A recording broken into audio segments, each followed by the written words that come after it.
Hello, my name is Frank McBride, and today I'm going to be talking to you about feed nutrition, because this year's skill-a-thon topic for the 2019 Florida State Fair is nutrition. So first of all, I'm going to show you my 3 show heifers. First, we have Goldie. She is a Simmental mixed with Red Angus. She has tons of muscle, but she lacks in fat and also depth in her rib. So she is on a high fat feed, which is a finisher from Knight's Feed, and that's gonna help her fill out this area and fill out just all the parts that she needs to fill with fat, because she already has the muscle there, because she has tons of muscle for an only almost 10-month-old calf.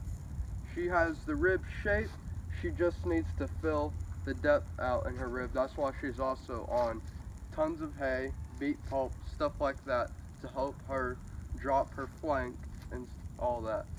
Next, we have Valentine. She is almost 11 months, a little bit heavier than Goldie, about 75 pounds heavier. She's a Hereford Club mix. She has tons of hair to do whatever you want for fitting purposes and all of that. And she has a couple problems that are almost the opposite of what Goldie has. She has tons of depth in her chest and belly. It drops down super low, tons of rib shape and all of that, which is kind of rare for younger heifers that aren't bred. But she lacks in muscle. She'll put on fat easily, but that's why she is also on a much higher protein feed and mix of her feed than Goldie is, to fill that muscle out. And so basically her and Goldie, I'm constantly doing the opposite thing with their feed, because that's what they need to be competitive, because they're both really sound when they walk. It's just also she arches her back. That's why in the show ring I constantly have to touch her like that with the show stick to drop her belly. But once she's a bred heifer, that will not be a problem, because if she won't arch her back when she's bred, because she'll have a calf inside of her. Third, we have Boo. She is 27 months old, and she's a 27-month-old bred heifer. Sorry, she's pooping. But she is also on a high protein feed like Valentine, because she needs to keep growing that calf inside of her. As you can see, she has a monster belly. She's got good depth. I wish she drops a little bit more, but by time of state fair, she'll be almost perfect. Her udders will start filling up a little bit, and that will add even more shape to her. And another thing that she has, unlike their other feed, she gets, well, they all get unlimited free choice hay, but she's constantly in tons and tons of hay.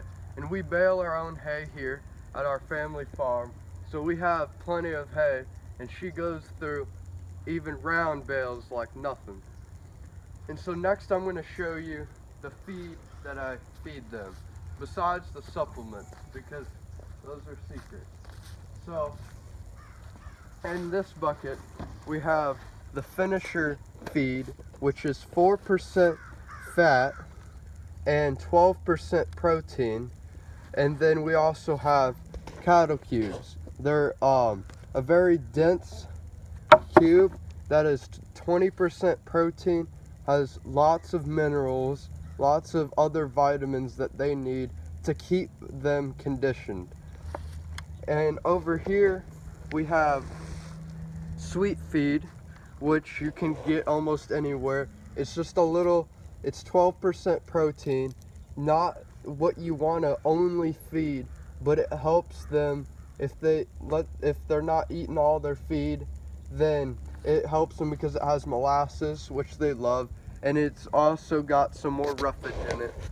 And last, we have our grower feed. It is a 14% protein and only 2.5% fat. And then here we have inside of a round bale of hay, which they'll go through this amount in less than a day. All three of them will. And it is got about 8.5% protein, but it's mostly the more hay they eat, the better they digest their feed. And another good thing to do with show heifers or show steers or market steers or whatever project you're doing with cattle is space out their feeding time. So if you feed twice a day, don't feed like only a couple hours in between. They need about at least 8 to 10 hours, and the more you can stretch that out, the better they will convert the weight, and they will convert it better. And yeah, and last but not least is water. The cleaner the water is for them, the better they will be they'll be happier, they'll convert more weight, and they'll just overall do better. And water is the base to any life form. And thanks for watching. Hope you learned something.